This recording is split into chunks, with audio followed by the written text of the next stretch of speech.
Hello, my friends, and welcome back to Second Cup. I'm your host, Tim Heller. Our guest... Wait, is that... Do you hear that? It's a little... Music's a little different, a little extra stank to it. Well, that's because it was written by one of our two guests on the podcast today, Benjamin Paulson. Ben joins us on the podcast today with his now fiancée, Christina Parmar. Ben, a working farmer, and Christina, a registered dietitian-to-be, started dating in early 2020 as the pandemic changed how everyone interacted with the world around them.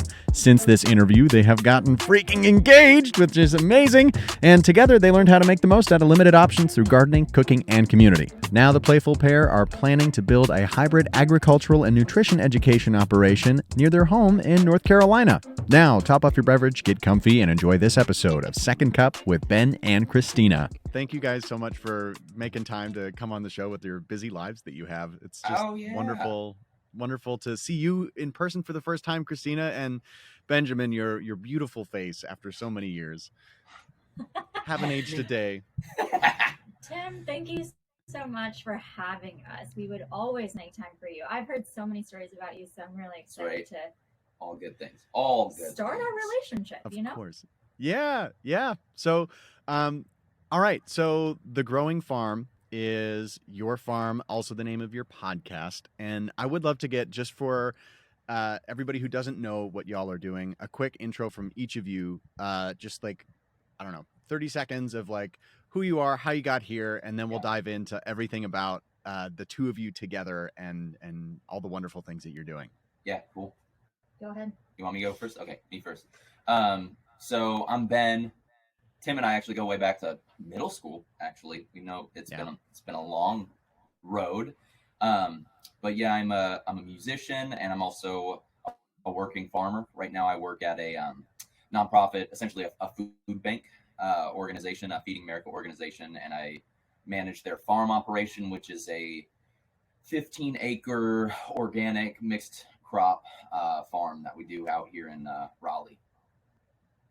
And I study at North Carolina Central. I'm studying nutrition and dietetics. So full-time student, getting ready to start internships, rotations, then sit for the board. And then part-time, I work at Duke Hospital. And so I am in the PIN room, what's called the PIN room, so pediatric infant nutrition room. So I make a bunch of formulas for babies, and that really consumes my time, and going back and forth on the farm whenever I can help, and just learning so much in all of the time between. Yeah. So, I mean, Ben, us going back to sixth grade, I still remember like that first day that you showed. This is something I didn't like lock in my memory bank, but I was thinking about it this morning, and I was like, oh my gosh, I remember like what he was wearing the first time that we met, because I was like still relative, like 2 years new to Libertyville. You had just moved there. We were playing basketball. You were really good at basketball. I sucked. And you had like a black Phoenix Suns hat. And I was like, oh man, this kid's so cool. He's probably not going to like me. And then like you were like my saving grace throughout everything. Yeah, man. And we became kind of inseparable. You had that mohawk back then too. I remember meeting you at the mohawk at the time. The big mohawk. I like in the moment I was like, oh, why don't people like me? And I was like, I look back, I'm like, I was fucking weird, and that's okay. It's all right. We all were, and I still am.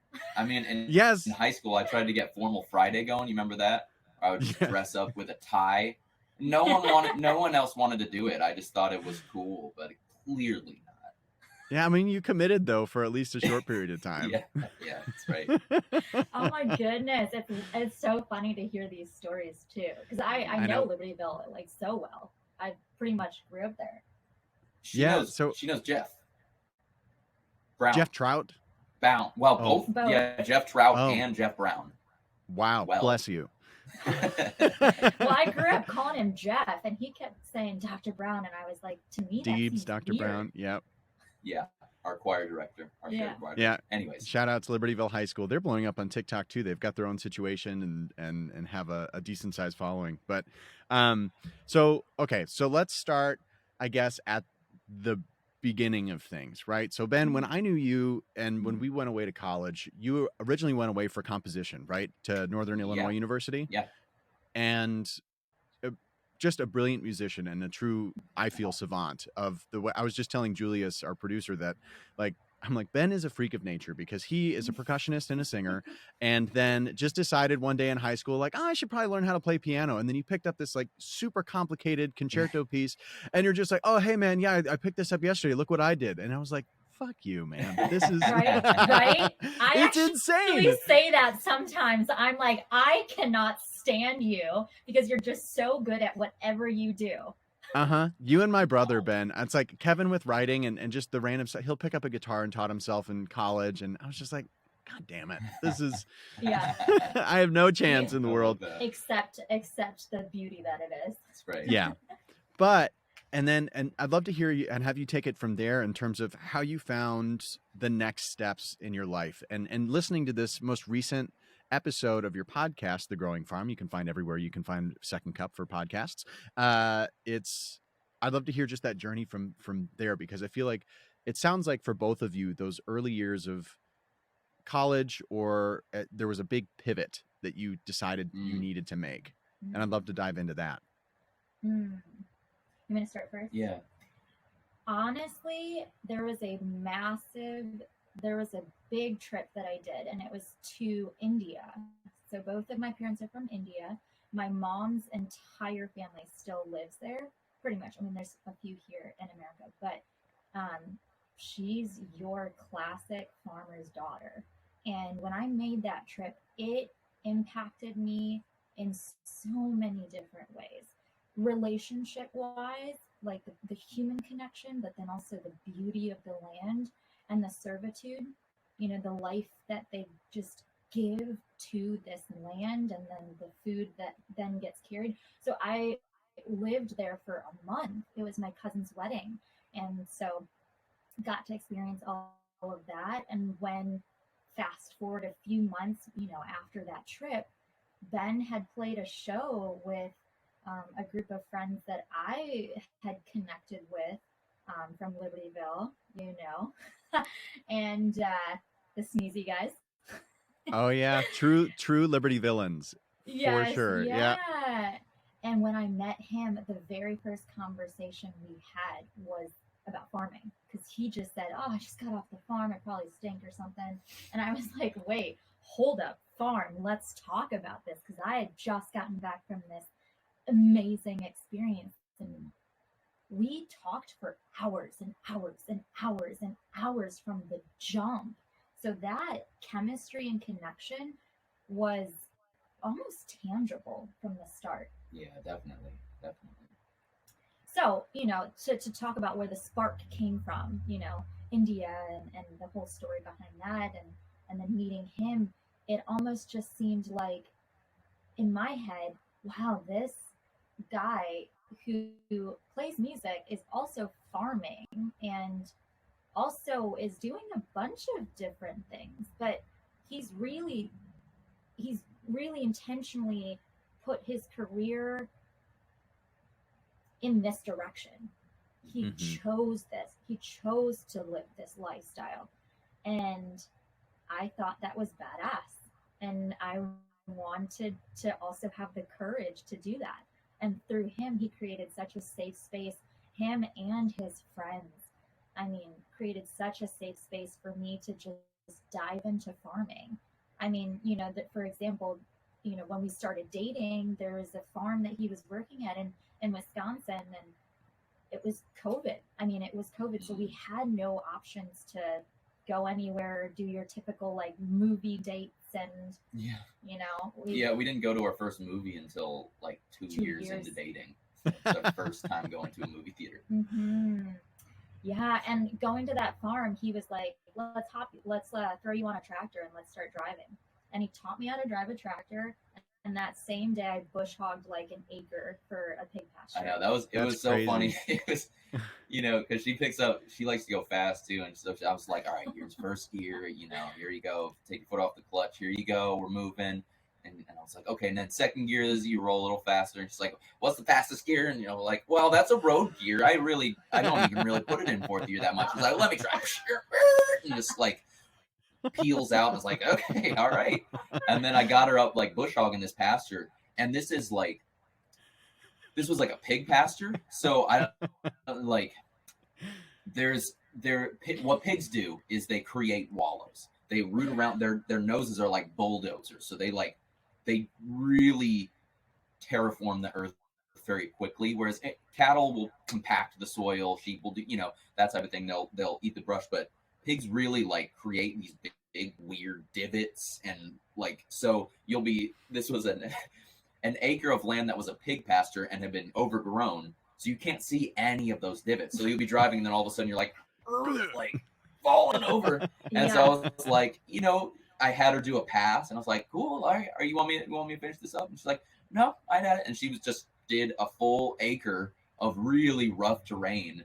And I was like, okay, all right. Well, hell yeah, Christina. That's Tom crazy. Sawyered you into doing that. I think if somebody had taken me on a first date and said, hey, I'm going to throw you on a tractor and start bush hogging, I'd be like, well, you got to buy me dinner first to get to that point. But that is so cool. And you know Ben, that song? Yeah. What? You know the country song, like, come on, ride my big green tractor. That was us. Yeah, that's right. That's so cute. And Ben, how did you get from Northern Illinois University, which I have to say, go Huskies for my dad, because both my parents went there and they'll never let anybody forget That's it. Right. How did you get from there to Warren Wilson College, which is such a unique school? And I remember when you were telling me about that, I was thinking that there is actually a place that exists like this. I know, because it sounds magical. Right. It's a wild place, a really unique place with a really unique history. Yeah. It certainly wasn't a straight line. I went to music school, and I think part of that was, I don't know, I never really considered doing anything other than music, because I had started so young, and I had just like consistently been met with like success. Like it was working, when I enjoyed it. It was a passion. I didn't really have a clear idea of like the steps that I was going to be like, well, I'll make music and that'll be my job and I'll figure that out. And I think going to college, it just made me feel what felt special to me about music. I felt like a lot of that got stripped from me. I was very sensitive to that. And I was very sensitive to the environment. It just wasn't a great physical environment for me to be in. DeKalb, fun place. You didn't want to be surrounded by just corn and cold the whole time for 100 miles in any direction? As a matter of fact, no. And all those like wind tunnels when you go down certain streets and you're just being blasted with frigid air. No. Your buggers are just coming out of your nose. I know. You can't even stop. Yeah, and so I think I just didn't like. I had a really tough breakup that I did not handle well. I lost someone that was kind of close to my community of friends in a bizarre way, and there was just a lot of negative things going on in my life, and I just wasn't able to cope with it. And I knew I needed to change, and I didn't really know what that was. And it became farming. I mean, the idea of like doing something outside, doing something, because that was the other thing, in music school, you're trapped in a closet with a piano for those practice rooms are not cute and they are not scenic, right? And so not that a lot of farms are either, not all farms are like Instagram farms, but there was something where I needed to be like moving my body and doing something a little different. It kind of seemed like a really romantic notion, and I was very fortunate to actually like spend a summer. It wasn't a study abroad thing, but it was kind of like that. My dad has some connections out in Italy because he is a pastor and goes out there to preach in Italian. And he linked me up with a guest house out there, and I stayed there. And they had a little farm. Well, they had a garden, like a kitchen garden, and then they had 600 olive trees. And there was a real distinct moment while I was there planting a pepper, where I was just like, it felt so familiar and so foreign at the same time, where I was like, I eat every day. How have I never planted anything? And so that kind of just snowballed, and I went back to school after that, but I just was it just didn't make sense to me, and I just had to leave that environment. And then I went out, moved to Northern Virginia, and my aunt was gracious enough to put me up. She lives in the country, and found my first farm job, and it was terrible. I got fired. It was horrible. Like, I had no skill, no talent for it at all. It was like, shoot. Like, I moved across the country, tried something out, and just fell flat on my face. And that's when, like, a lot of my farming experience has been like just try, fail. But I still enjoy the process. And so, I came back, regrouped back in Illinois. I wasn't sure what I was doing.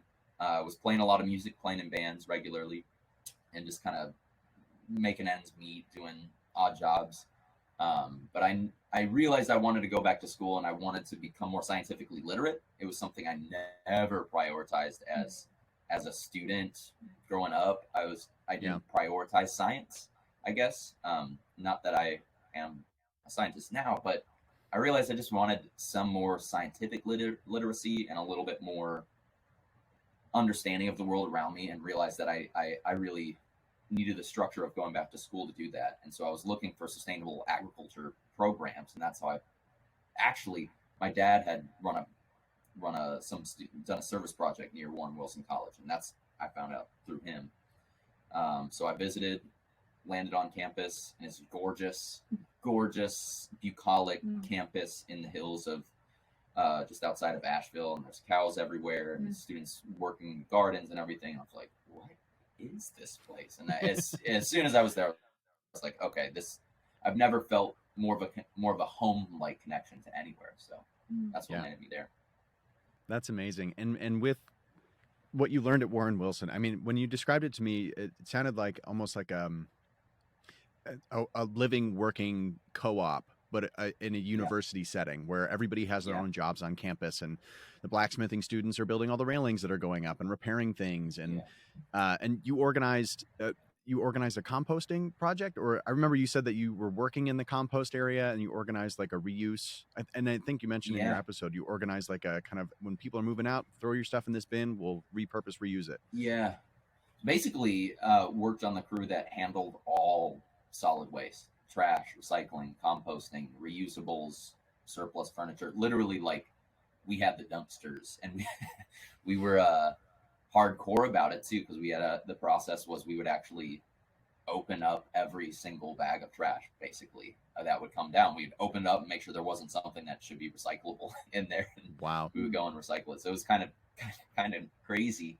And then, we'd also pull food waste out, another type of organic waste out. And we had a large composting system. It was a static, forced aerated pile system. Essentially, when you think of compost, you think of people having to like turn it. But these systems have cement with grooves, and in the grooves they have PVC pipe that blow air constantly through it to aerate the pile. Wow. So we would generate, for a small school, we generate a lot of, we would put 120 tons of material through that system a year. So we would move a lot of material through there. Oh my gosh. Yeah. That's so heartening to think about, because I mean, I know that here in Central Texas, at least, there's the recycling, you put it in a separate bin, but it's all ending up in the same place, and it's not really being separated out. And as soon as I learned that, I was like, damn it. Just that little like glimmer of like anything of like, oh, I'm helping a little bit. I've got a tiny electric car, whatever this is, but that it's not really actually going anywhere. So it's awesome to hear that there's a place that is being as mindful and intentional about all of that as an entire university community. Right. Oh my goodness, yes. And the fact that school really, like, every time we visited Asheville, we would always just walk around campus. And last time we went, we visited with old professors and even coffee baristas that you had known, in the past. And every single person, it felt like they wanted to be with you and not teach at you, right? Like, teach these things that they know. There's no hierarchy. It was like such a cohesive learning experience that I felt, and I didn't even go there. It's such an amazing place. Yeah, absolutely amazing place. Very mindful, very intentional space. Yeah. And I mean, with both of your experiences, it feels like there's this underlying theme of building new things, trying new things, failing forward, and learning. And so how have you approached that and navigated that as you have now? I mean, and starting the growing farm, right? It's working on this co-op, learning these new skills. I see your posts and I'm like, I learned how to make a new video effect today, or new voice. And Ben is like learning how to solder fucking copper pipe. And I'm like, Yeah, right. Great. I will see everybody. I'll be first out on the zombie apocalypse, and Ben and Christina are going to make it all the way through. we'll need entertainment during the zombie apocalypse. Oh, absolutely. You'll have me chained up in the basement, and you're like, dance, monkey. Dance, boy, dance. pulls him out every time we need him. Friday night pizzas. Yeah, right. Honestly, I love talking about this season of our life because it started from the very beginning. We started dating at the week before quarantine. The fact that you're here talking to me as a couple now going through that speaks volumes. That's wild. It was very wild. It was a very different experience, but both of us were so open. Yeah. And what had happened from that is very important, I think, in the momentum that's happening right now with us, is when there weren't any attractions to see, when there weren't dates to go and do outside of the house, we had to be very creative, very mindful, very intentional with our time. We were both working. Yeah. And the time that we did have now was even smaller, right? It was in a tiny little space. And what I found is I lived in Milwaukee, and so I would come down to Glenview, Illinois, and spend the weekends, right? And I thought this was beautiful and also so funny. In the mornings, he would just be like missing. And I'm like walking around the house, being like, where is this guy? And he's barefoot, maybe boxer shorts, just tending to his garden. And he didn't have $1 to spend on soil, but he spent $700 on soil. Yeah, soil's expensive. Yeah. And he would just spend so much time just watering this and watering that and plucking this, weeding that. And of course I was like, I want to spend time with this guy. You know, I want to, he's cute. Like I want to be with him. He's like half naked outside all the time. Sign me up. Our neighbors were so funny because all these women just started coming around being like, Ben, can you build me a garden box? Can you pick my peppers, Benjamin? Yes. I'll let me see your chickens. That was exactly how it was. And of course, he was a cute guy in a garden that I wanted to spend time with. But what I found was that what he talked about, this familiarity, you know, of something that you eat, peppers or whatever the case is, zucchini, whatever, something that you've eaten before, now I saw in a real plant form. So like that sparked so many more thoughts. And so fast forward a little bit. Now it's COVID. We have our pods, right? Remember that? We were like, stick with the 5 or 6 people that, whatever, 3, 5, it all changed all at the same time.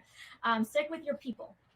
And so in that house, it was like the sneezy guys and all of their girlfriends. And so we all became really, really close. Yeah. What a house. Yeah. It was a house. Yeah, it was a rotating cast of characters. It was like a frat house. Such a beautiful thing. He's never a frat house, moment. and I'm like, it was beautiful. But Ben, so he would come into the house, you know, towards the like later season, and he would just be like, hey, he'd just like shove food into your mouth and be like, try this bumblebee tomato, try this zucchini, try this beet, like this rainbow beet, you know, like varieties that I've never even explored, but of a common thing, right? Tomato or like a beet. And I remember like the texture, the smells, and the taste. It was like candy. Some of this stuff really tasted like nothing I've ever experienced before. And even right now, I can still like I have that like smell and that taste in my mouth still. Yeah, But it's even my in-laws are growing like tomatoes, basil, and cucumbers on their patio, and we'll just do like just that with some olive oil that they got in Italy that they oh, brought back from Sicily, and that alone is oh, that'll put things in perspective of how like Yeah. mass-produced food has physically changed the makeup of all of Yeah. what we eat every day. Yeah. the enjoyment, right? Yeah. Just like life, we should be enjoying all of this and Mhm. loving it so deeply that like we've lost so much of that. So Ben would bring these tomatoes in and I would try it and then he would share it with his roommates. And then we started I was not a cook when I first met Ben. Absolutely not. I was eating trail mix like 24/7 and like grilled chicken salads. Like that's all I ate. And when I met Ben, it was like, okay, hold on. Now I have these tomatoes. Hold on. Like we have this zucchini. Let's fry this up. Let's try this up. Let's try this meal. And then we just kept sharing that. Like all of our pod would just hang out in the kitchen while we cooked, chopped, was in community with people. That little momentum was I was so obsessed with. So beyond obsessed with. I was like, this is what life is supposed to be like. Is being closer to the earth, understanding the meaning behind our food, like where is it coming from? Who grew it? What was the love? What was the energy that was put into it that is now going into our bodies? There's science behind energy transfers and food in relationship to our body, and then the ability to share that with another person. So all of these thoughts I was just like so obsessed with, and it just kept growing and growing to the point where I needed to switch my career. I Yeah. needed to be closer to this feeling of being And what were you that. doing before, Christina? Like and what was your y'all's relationship to food, and like just so that we can Mm. understand kind of that Mm, magnitude shift, or the mm, magnitude of that shift for each of you, and like what were you not to, and mm. you don't have to share anything that you don't want to, but like what were your like No, how no. did you see food? Were you somebody who always like really savored, or was it kind of the thing it's like, oh, it's just there and it's whatever? Yeah, that's funny Yeah. because when we first started dating, she was very explicitly told me I don't cook. Like, So which is So funny you where better. she's not. Yeah, well, and pretty much. like she had I like would buy three. the groceries and he would come cook. Like that's it. Yeah, and I'm not like a great cook, but like I would bring produce or because also during the pandemic, I was also able to work kind of part time at my friend's farm in Wisconsin, which was that was also a blessing, just to keep some income coming in. And so I bring pasture raised pork or chicken products or fresh produce from the farm. So that like I would just use something that was good, and I wouldn't do much to it, So it wasn't really like a cook. I wasn't like putting dishes together. It was just like fresh stuff.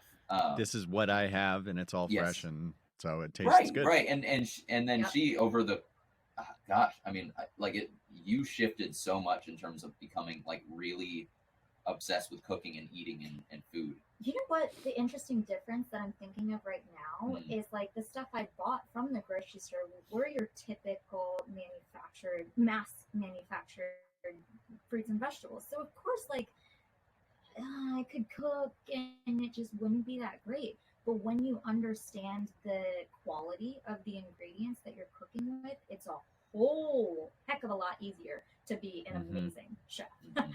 It Yeah, right. really is. Because the ingredients just do the work. Yeah. Yeah. They do the work for you. Mm-hmm. So it sounds like it was eye opening for both of you in Yeah. as you move forward Mhm. at different stages. Yeah. That's awesome. Yeah. Yeah. I definitely, growing up, I was so scatterbrained and I had to just keep moving. Like I was such an active person. I loved moving my body. My parents could not keep up with us. So I never developed good, healthy eating behaviors. My mom hand fed me. I know this is like kind of embarrassing to say, but it is my story. My mom hand fed me until I was like 13 years old because I just could not sit down. So she would just like, I'd be running around and she'd grab my arm and like, you know, Indian people eat with their hands, right? And so she would just like shove food into my mouth. But like that didn't teach me how to sit down and like look at my food, understand if I'm full or not. You know, those savor. Basic things. Yes, savor, don't eat. Savor. Yeah. Wow. Yeah. And so then now you guys are together in the pandemic. You've learned that you love this fresh food. Ben's working on the farm, total babe.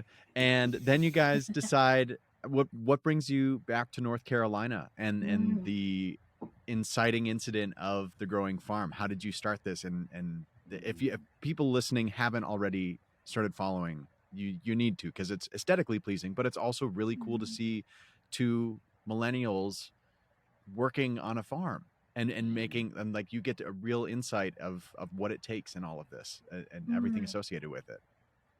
Go ahead. Me? What Rock, the paper, exciting? scissors. Okay. Yeah. So when we were first, like I said, like for when we were in Glenview and we were gardening and we were figuring out how we could use that space to like really be intentional. And like you say we have a farm. I mean, technically we don't have a farm right now. We're still just that you own, right? Right. We're just we're just rent. Yeah, we have the farm that I work at for my job that I commute to, and we have our chickens in our backyard, and like we'll grow some basils and garden and stuff like that. But so it's really about working with what we have, but it's all about kind of focusing on I don't know, it's just kind of about, I don't know. You want to take it? Yeah. Yes. So the growing farm started with this idea of, okay, now that obsession with food and community and its relationship to our body was so important to me. And like, we just were obsessed with each other and wanted to spend a lot of time with each other. So we were like, how can we make this how can we have a meaningful life together, right? Like, what career could we design? Because the world is our oyster, and especially with a pandemic like this, we're refocusing our priorities. And what better way to shift things what better time to shift things than now? And so when we looked at that, we were like, okay, registered dietitian is going to open up a lot of doors to talk to people with the expertise behind the science, the relationship of food to our bodies and with each other. And then with Ben's farming experience, we have both loved utilizing our lives in service to others. I think that was just not unique. It was ingrained in both of us. That came from our own individual souls. And I think when we met, that was just like, wow, we want to do that together. And so when we realized that this is a beautiful thing, that it's wisdom, it's knowledge, it's love, it's life, it's community.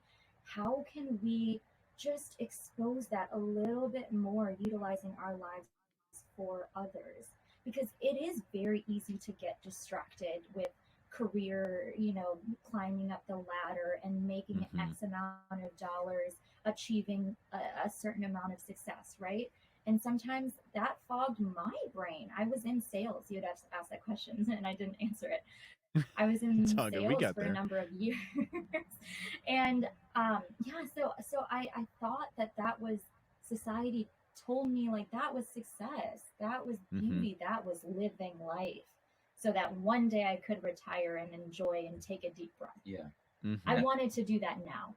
And I think we also, so we knew, okay, we want to work together, we want to do something together, and the idea of what like the business would be, what the job would be was unclear. We would daydream, we would come up with ideas, and we would try and focus on what we were like, okay, well, let's just focus on what we have now. Let's focus on cooking. Let's show us cooking. Let's show us messing around making a new coop. Let's just do all these things. And the idea of how that will transition into a business, something that will support us, and hopefully support the communities that we're around, that is evolving and taking shape. And we just kind of didn't want to wait for that. So we're just like, let's just start making stuff. Let's just start talking about what we're doing. Let's start this, and kind of, we're already seeing how some of that's materializing. And I think there was also an element too of just like, we both wanted to have some kind of homesteady farm situation. So for me, I was like, maybe a long time from now, who knows when. But I think we also realized we wanted it to be more than just that. Not only is that like, because it's tough farming financially. It's really tough farming financially. And for you brought in this whole expertise and knowledge and interest around cooking and nutrition. That was like not my skill set at all. So we're like, okay, we have two angles that we're coming out this.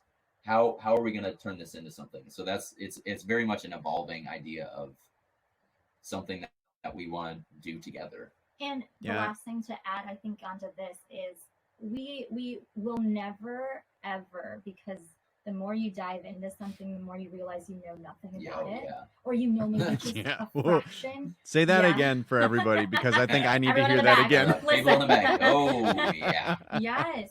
And so we will never, ever utilize our platform to showcase, wow, we know how to make sourdough bread and like we've got it figured out, because that's not the case. That's absolutely not the case.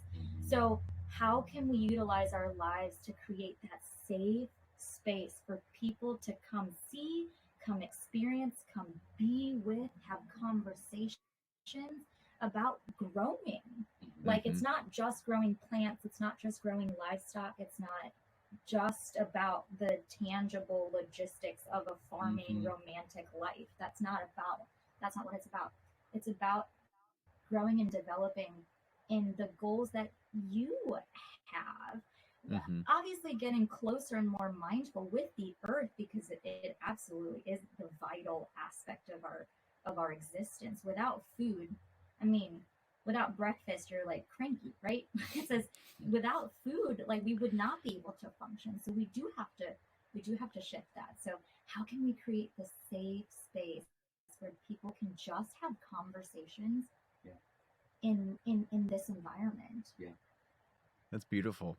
Yeah. And what really stands out to me with what you said about what you both were talking about is, we're kind of ingrained in this, capitalistic society, whatever you want to call it, that like you work really hard for 40 years, then you get to enjoy your life. But you said, I want to take that breath now. And as awful as the pandemic was, I think it's really provided that perspective and permission for a lot of people to say, no, life can be ripped from you in an instant. Why not start living the way I want to live now?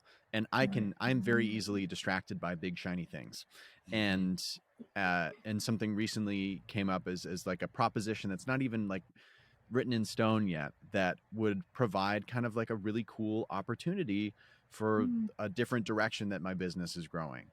But both Kevin, my brother, is living with us, and my wife Jess said, yes, that's really cool, and it's awesome that you've reached that point, but don't forget, like, you've worked really hard to build a business that is in your control, and that you can, if you need to take a month off, you can take a month off, or and it's like you are in charge and you are in the driver's seat, and y'all have done that exact same thing as so many other people have. And the other thing that really stood out is that y'all just jumped into starting posting something, and that's oftentimes the hardest first step to take, is to just start. The hardest step to take is the first one, because it's you think, what perspective can I provide? And I thought that too, is like a straight white guy who is newly 30. Like, I'm like, I don't need to be out there on the internet, but it's you find that like, if you can amplify other voices or whatever it is, your perspective's valuable. And the fact that you're not saying like, we're the experts on farming and all of this, but showing the process of learning all this, good gravy. That's so special. That's so vulnerable. I love that you said that. Thank you for sharing. Also amazing. Well, you guys said it. Mindful and intentional about your process, because I think that is so true. Is that we can listen to all of these external things and get lost in that because it is shiny. It seems safe, and we do have to remember what our soul wants. Mm-hmm. Yeah. And needs. Yeah.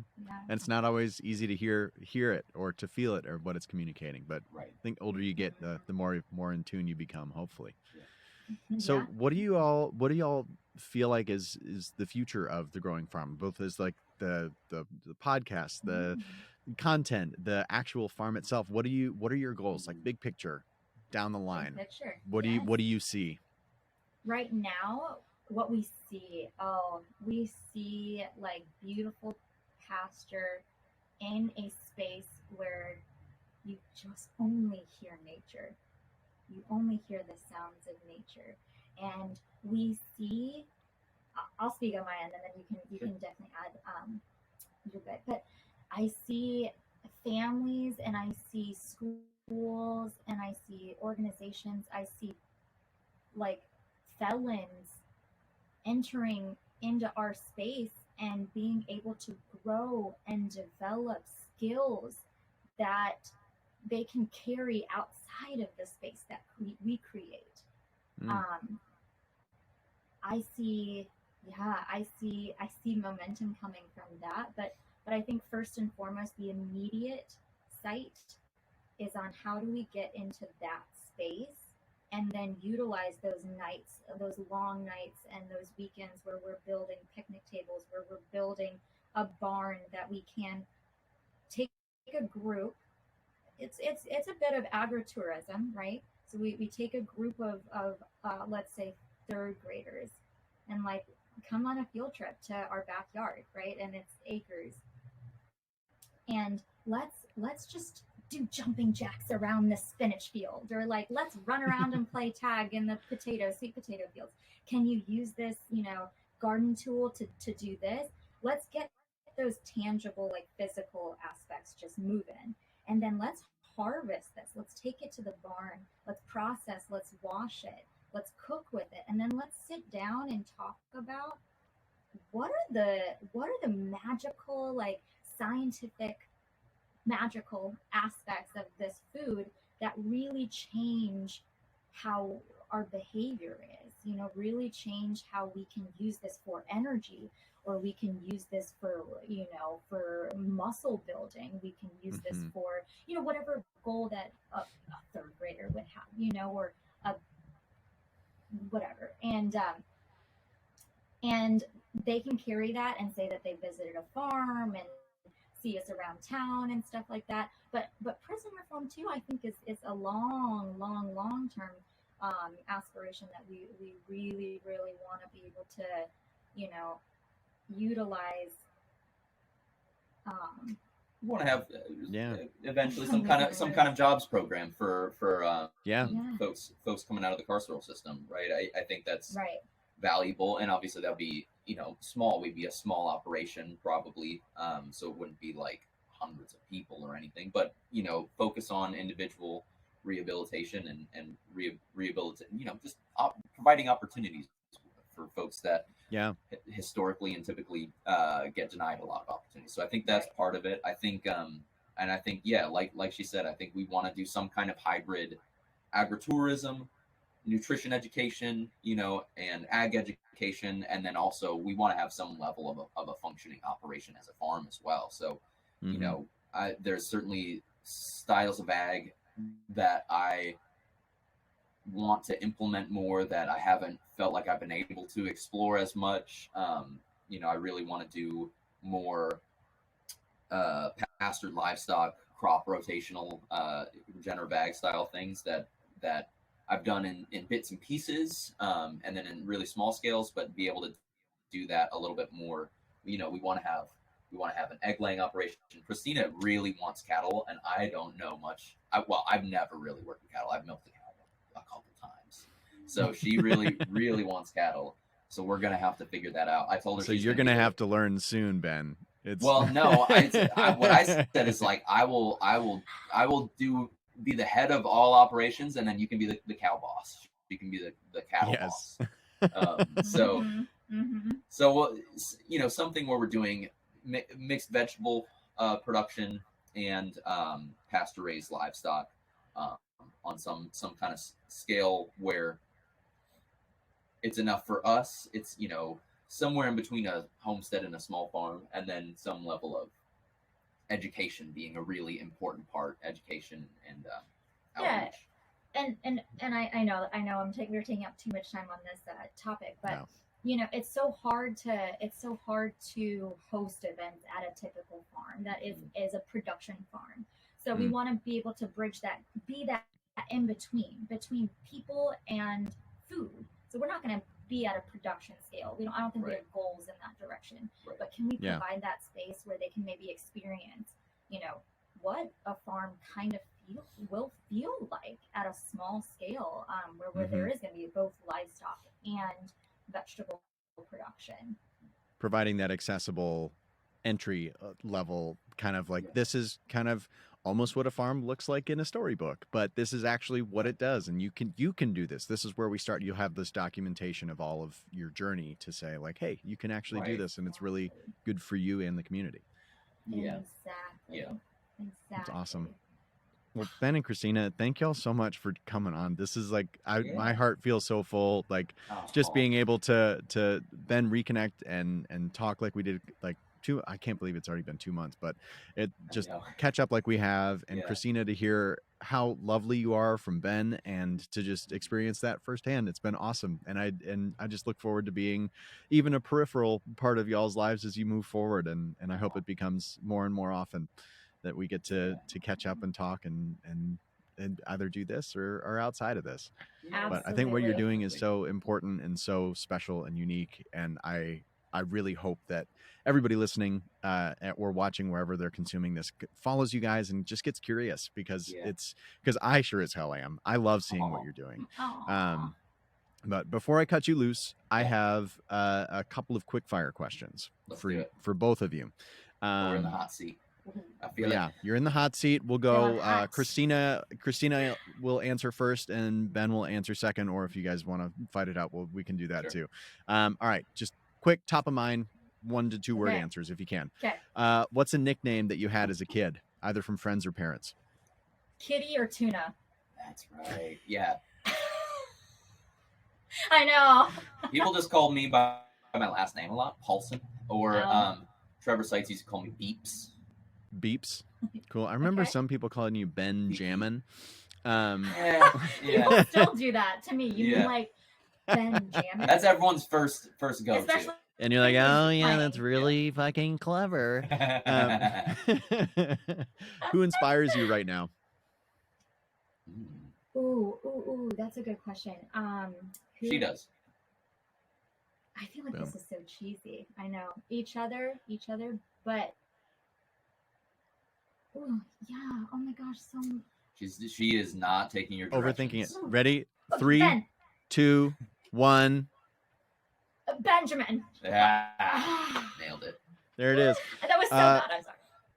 What's a piece of content that you can't get enough of right now? It could be a creator on social. It can be a YouTube channel, a book, magazine, album that you're listening to. Cattle. Just learning about cattle. Great. Cattle content. Yeah. I've been really liking this producer, Keith, Keeth. Okay. It's like a kind of jazztronica, hip-hop producer type of thing. I really like him. There's this other one that I like.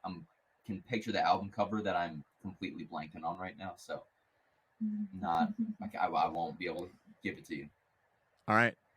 Last one's a hard hitter. You can only have pizza one last time. Where from and what's on it? Our home, and from Benjamin, because he knows how to make a freaking good pizza. Like, you know, those nights that you're just like, I'm gonna drink a bottle of wine and just sing Will the Circle Be Broken in all different kinds of ways, and you're just like, I'm gonna end the night sitting on a table eating pizza with barbecue sauce and ranch and made from scratch. Like